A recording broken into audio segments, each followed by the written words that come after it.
The official announcement came this morning. I think it might have caught a lot of people by surprise. We've been talking about Dominique Anglade. Will she step down? Won't she step down? A lot of people thought she might wait until the National Assembly sat again at the end of November and before recess. But nope, today was the day.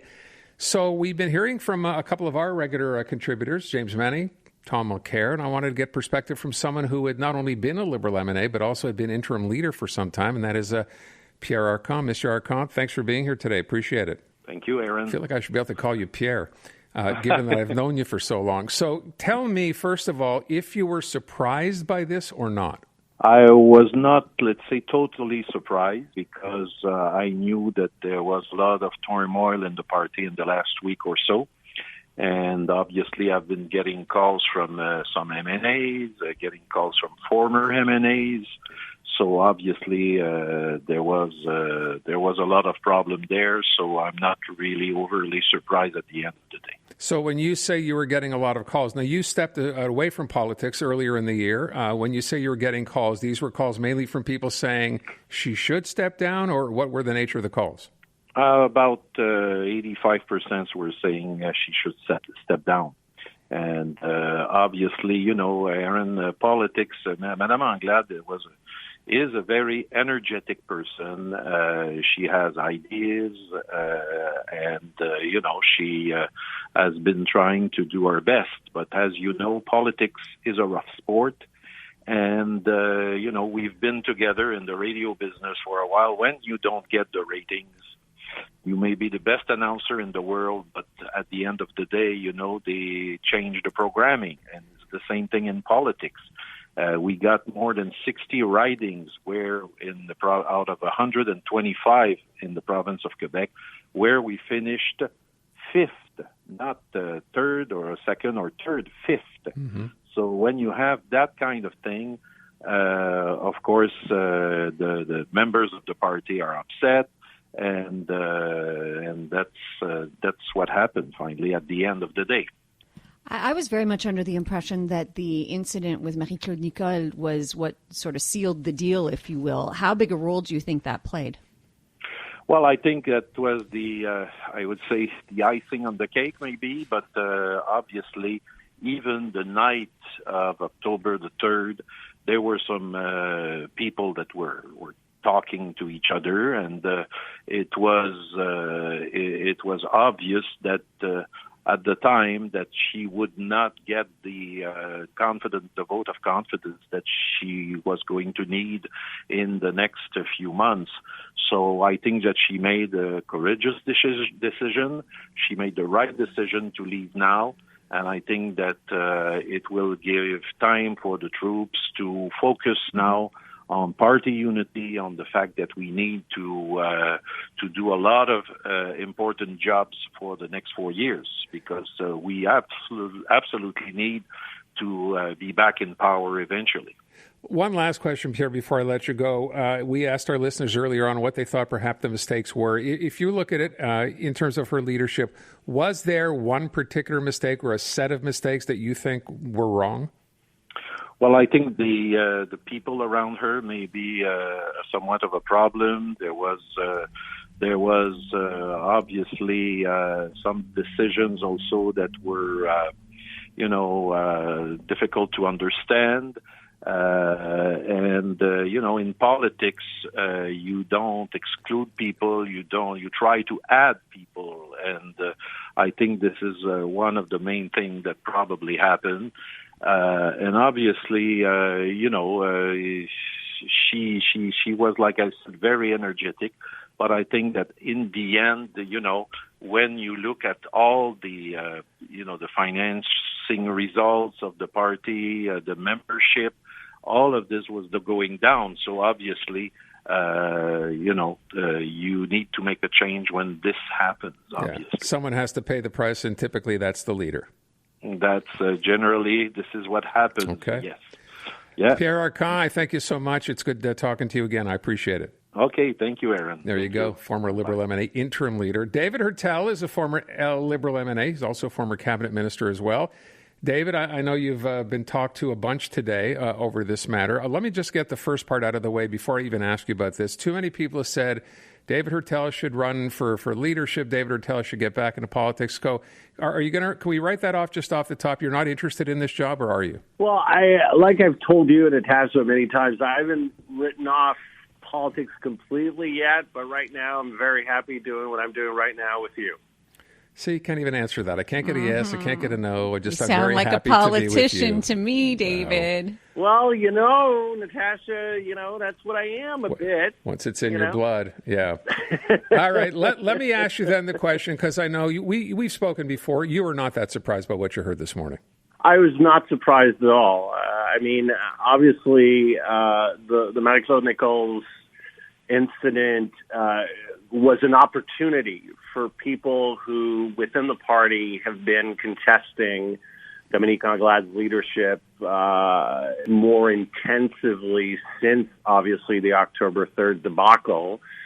But a lot of people were already positioning themselves, even before that, anticipating a disaster. And so I'm not surprised. The caucus was never truly united under Dominique Anglade. There's still big cliques in this party. The party has not been unified in ages. I think it goes back almost to the Charest years. And the fact is that that's going to be the big challenge right now, unifying all the Liberals across Quebec, across the linguistic barriers, across everything, break this down and come together and transform the party as it has had to do so in its past. I was with the obvious question, of course, beyond, we could sit here all day and what did she do wrong? What could she have done better? I like what Pierre ARCAND had to say. He kind of makes it seem like this cake was baked a long time ago, as in October 3rd or October 4th. But with respect to who's best placed now, do you think, to become the next leader? Someone within the party? Someone from without the party? What do you think? Well, I understand that that's the main question we all go to, and there's a bunch of names being thrown out there. But the fact is that before, and that was one of the main criticisms when Dominique Anglade was actually named leader, is the fact that even then, a lot of party members, a lot of Liberals across Quebec had already identified the issue of redefining what it means to be a Liberal in Quebec. And we still do not have an answer to that question. And that explains in a lot of ways why Quebecers can't get around to voting Liberal. And it's because we haven't found an answer to the question, well, since we put aside the separation question, what does it mean to vote Liberal? And Dominique Anglade was not able to answer that question. She tried a bunch of different answers, and it got to a point where it was laughable because she just looked like almost every other month she was trying to throw something to the wall, hoping that it would stick, and it just didn't. And so the fact is now, I think what really needs to happen is, yes, we need to find a leader, but also somebody that's going to be able to embody and bring everybody together. Now, my example, the best example we've seen recently in Canadian politics, and I have, of course, not a lot to agree with him, is the Pierre Poilievre campaign. But you knew what he stood for, and Conservatives went towards him in droves. And that's the type of situation that needs to happen for the Liberals to become competitive again. You not only need to bring someone that is going to unify and bring everybody together, but also bring them together around a common message and a common mission. And right now, I'm waiting to see, but it's content as much as the person that's going to be important here. And do you see someone within the party being able to do that, or is it more likely to be someone from outside the party? Well, within the party, right now, if you look at caucus, the caucus is divided. You still have remnants of the Charest era, you have the Couillard era, and you have the Anglade era. You have those three factions, and so these new M&As are going to be sort of they're learning their jobs. They're going to try to they went in on Anglade's platform. And so they're gonna have to learn very quickly where they want to position themselves. But the fact is, you have André Fortin and Mauro Risky, but again, they represent old factions. And so Pierre Moreau, that goes back to the Charest years and the Couillard years. So I'm just hoping that whoever it is, and, obviously people can dream, but odds are very, Sophie Brochu of Hydro-Quebec already said this afternoon that she will not go. François-Philippe Champagne probably will not go. So you need a unifying force.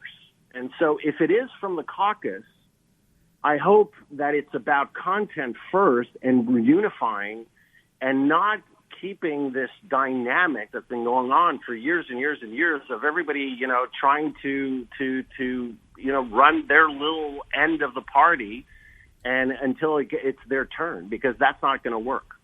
I will tell you, I'm looking at a TVA poll that they did. This must be the world's fastest poll. Asking people who they think is best positioned. Meilleure personne pour remplacer Dominique Anglade. Yeah. Number one on the list, David. Yeah. Denis Coderre. No, I saw it. But, okay, first of all, it was done between November 4 and 6. So this is very interesting because somebody had actually ordered this to try to hurt Dominique Anglade. This was actually because this was done and completed before today's announcement. And so the fact is that this was yet another salvo to try to convince Dominique Anglade that she had no hope of surviving as leader. One. Two, you look at some of these names. I mean, when you're looking at Denis Coderre, I mean, it's 7% in terms of liberals. And so this is not very serious. I think it was meant more as something to hurt Dominique's chances more than anything else. Mm-hmm. And let's face it, Aaron and Natasha, this is going to take time. We're not going to start, a leadership race right away. I mean, first of all, the party has to recover from the election loss. It has to come together. There's time. And so there might be some people and people that we don't know yet completely that may rise. And so we'll see. But, I mean, 2, 3, 4 years ago, nobody saw Pierre Poilievre coming. And look where he is now. Yeah, good point. And same thing for many other leaders before. Mm-hmm. I will point out that fifth on that list, as inconsequential as it may be, is Pierre Arcand. I should have asked him if he had any intention of running for the leadership. My bad. Pierre Arcand has been, very respected elder statesman of the party. Was a great cabinet minister under Jean Charest. Was a colleague of mine in cabinet under Philippe Couillard. Did a solid job as interim leader. Very respected, and I'm happy to see that he still wants to play a role in the future of the party. Yeah, that's great. So listen, I will wrap it up by saying to you, so David, even though the name is not on the list, very little chance you believe of Philippe Couillard coming back. Philippe Couillard is not going to come back. Okay, good. Jean Charest, I doubt also. I think it's time to turn the page of all these eras and move on. Now, it doesn't mean it can't be someone that has already been part of those eras. But it's time really to transform the party. Yeah. Just after Duplessis, after René Lévesque, the party had to transform itself, and it did. So what you're saying is Cole Caulfield has a chance. Cole Caulfield has a shot. There you go. David HEURTEL. David, as always, a pleasure talking to you. Thank you so much. Great to talk to you both. Take care. There you go.